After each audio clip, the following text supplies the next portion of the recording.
In this discussion, we're going to talk about how to actually set up the multi-view drawing. We're going to talk about the paper types, how to center your drawing, and how we lay this out, and I'll give you a couple of examples. First off, we have to look at our paper types. Plain white paper, such as this, is an acceptable paper type. With this class, we probably won't use it quite as much. Most of our multi-views we're going to be doing are going to be done on a graph type paper. Reason we use the graph type paper, we do a lot of things that work in units with our practice instead of a specific unit such as 1 inch, 3 inches, 10 centimeters, whatever. We typically just go by units to simplify the process. So either a plain white paper or a graph type paper such as this is acceptable for doing our drawings. So to start out, if I'm looking at doing a multi-view drawing, we're going to do a real simple one here of this block. We've talked a little bit earlier about our multi-view or our isometrics, excuse me, where we've identified this as my front view, this is my side view, this being my top view, and how those would lay out in earlier exercises. So now I need to figure out how to put this on my paper. So I have to decide how large of an area that I am going to be working in. If I were to measure the paper, I am 37 units this direction. I'm not going to need near that height, so for this drawing I'm going to go approximately halfway down to this point right here. You should be able to see the line where I chose, and I'm going to use the full width of my paper.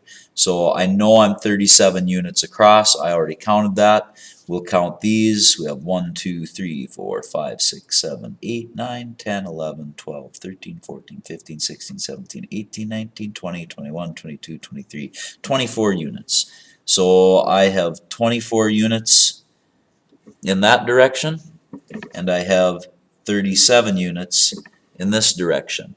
So now what I have to do is figure out where to put this whole thing, how much space I need. So I need to look at how my different views are going to lay out.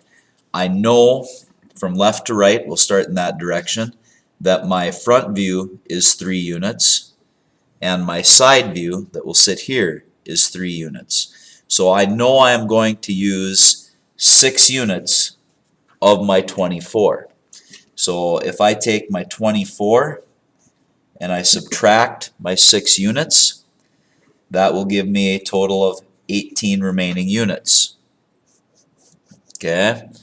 Once I've determined how many remaining units, I have to think of how many spaces do I have between my views. So I will have a space to the left, there needs to be a space in between my views, and a space to my right. So that means I need 3 equal spaces. So then I take this 18 and I divide it by 3, giving me 6 units. This is the amount of space I need in between each of my drawings. So I know from left to right I'm going to have 6 units of space. I do the same thing going from top to bottom. So I'm 3 units, and again I am 3 units. And my apologies, when I did 24 here, I already did top to bottom being 6. So that is my mistake. Again, this 6 right here, those are my spaces, top and bottom, going up and down, because I do have that 3 unit cube. So if I'm left to right, it's the same process, only using the 37, and that's a very common mistake to make. I'm actually kind of glad I made it here. It's very easy to mess up which direction you're going, so double check that with yourself. So I know I'm taking out the same 6 units. To go left to right, I've got 37 units, and that is going horizontally, and this is my vertical. So it never hurts to label things either as you work. So I take my 6 off of there, that's going to leave me with 31 units. I'm going to divide that by 3, and for the sake of argument, I know there's 37. It's a little bit difficult, so I'm going to not use 1 unit on the right hand side, making that 36, giving me this 30.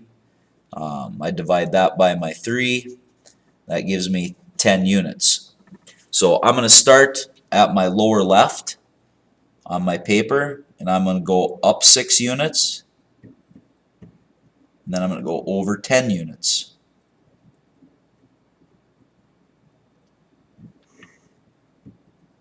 And that is where my view is going to start. Now I'm going to create a box. This is going to help me lay everything out, and I am going to again use construction lines for this. I know I need 3 units, I need 10 in between, then I need 3 more units. So I will go my 3 units, then I'm going to go 10 more,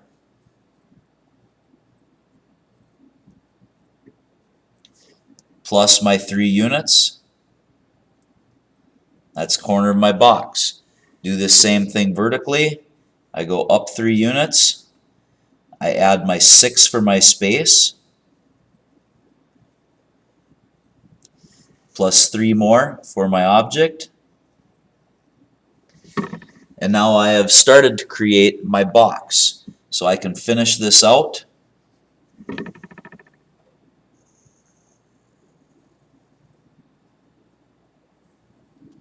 And that is the area I'm going to work within. That centers my object on my paper. So I will zoom in on this just to show you a little bit better view of what we have done. So again, I'm taking my width minus the combined width of my 2 views and then dividing it by 3. Do the same thing on the height. That will center me in the area, and I draw this box. My next step is to then come in and draw the outside total dimensions of each one of my views. So I'm going to come in here and I am going to create a 3 by 3 box, and quite honestly, for the size of this drawing, this is a little bit large. I probably, because of how small this object is, I probably really should have used just 1/4 of my paper to put this in, but for demonstration purposes, it's a little bit easier to do it this way. I'm going to come over to this corner, and again, they're all going to be 3 by 3s, and since we are sketching multi-views, it is acceptable to draw these by hand. This being my top view here. This sets up my 3 views. Now again, this is kind of big. So I would come in, I would complete each view based on what it looks like from that side. This goes back to our glass cube concept that we've already discussed.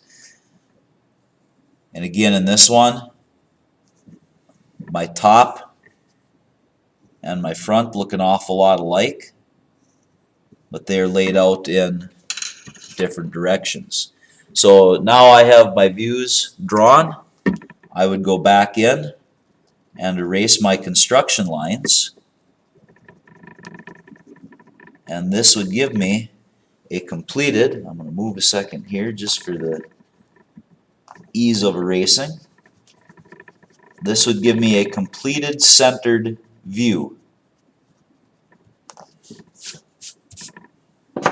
So that is a correct multi-view drawing with my views. So now that's using basic units.